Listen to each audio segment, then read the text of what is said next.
கால நேர அவசரத்துக்கு ஏத்த மாதிரி கட்டி பெருங்காயத்தை எப்படி இந்த மாதிரி சின்ன சின்ன பீஸா செஞ்சு வைக்கிறதுன்னு பார்ப்போம். இன்னைக்கு ரொம்ப ஈஸி மெத்தட் இது. ஒரு 10 நிமிஷம் நீங்க செலவு பண்ணீங்கன்னா போறோம். இந்த மாதிரி செஞ்சு வச்சுக்கிட்டீங்கன்னா கால நேர அவசரத்துக்கு ஈஸியா உங்களால யூஸ் பண்ணிக்க முடியும். வாங்க இதை இப்போ எப்படி செய்யறதுன்னு பார்ப்போம்.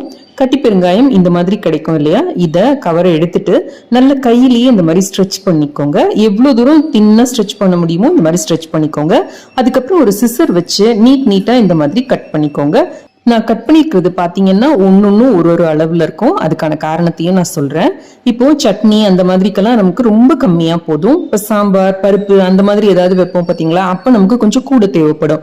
ரசத்துக்கு கொஞ்சம் கம்மியா தேவைப்படும், கூட்டுக்கு இன்னும் கொஞ்சம் கூட தேவைப்படும். இப்ப பொடி அதெல்லாம் அரைச்சோம்னா நல்ல பெரிய பீஸாவே தேவைப்படும்.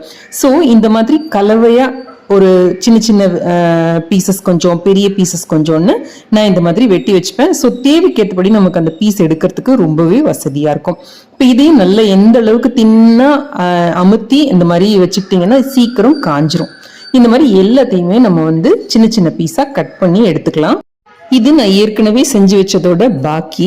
கொஞ்சமா அரிசி மாவுல இந்த மாதிரி போட்டு வச்சுட்டோம் அப்படின்னா ஒன்னோட ஒண்ணு ஒட்டாம இருக்கும். டிவி பார்த்துக்கிட்டே நம்ம இதை ரொம்ப ஈஸியா செஞ்சிடலாம். மிஞ்சி போனுச்சுன்னா ஒரு 10 நிமிஷத்துல இருந்து 12 நிமிஷம் தான் ஆகும்.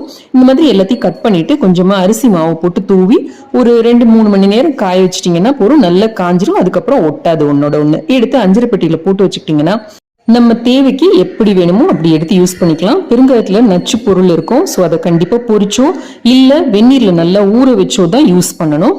சின்ன சின்ன பாட்டில் வச்சிருக்கிறத விட இந்த மாதிரி அஞ்சரை பெட்டியில வச்சிருக்கிறது சமையல் பண்றப்ப ரொம்ப ரொம்ப யூஸ்ஃபுல்லா இருக்கு. இது ஒரு தடவை திறந்தா போதும், டக்குன்னு எல்லாத்தையும் தாளிச்சுட்டு உள்ள வச்சிட முடியுது. உள்ள எதையுமே போடுறதுக்கு முன்னாடி அதை ஒரு தடவை நல்லா இந்த மாதிரி சலிச்சுட்டு அதுக்கப்புறமா போட்டு வச்சிங்கன்னா வண்டு பிடிக்காம இல்ல நமக்கு எடுக்கிறப்ப கல்லு பார்க்க வேண்டிய அவசியம் அந்த மாதிரி இல்லாம இருக்கு. ஸோ நான் எள்ளும் தாளிப்பேன் சில நேரம். ஸோ அதனால அதையும் வச்சிருக்கேன். சோம்பும் அதே மாதிரி நல்லா சலிச்சுட்டு உள்ள எடுத்து வைக்க போறேன். இந்த மாதிரி தான் எல்லா திங்ஸையுமே நான் சலிச்சுட்டு எடுத்து வச்சிருவேன். வீக்கெண்ட்ல ஏதாவது ஒரு சண்டே அன்னைக்கு இந்த மாதிரி எல்லாத்தையும் நிரப்பி வச்சுக்கிட்டேன் அப்படின்னா வாரம் ஃபுல்லும் எனக்கு சமைக்கிறப்ப ரொம்ப ரொம்ப யூஸ்ஃபுல்லா இருக்கும். நேரம் நமக்கு ரொம்ப மிச்சமாகுது.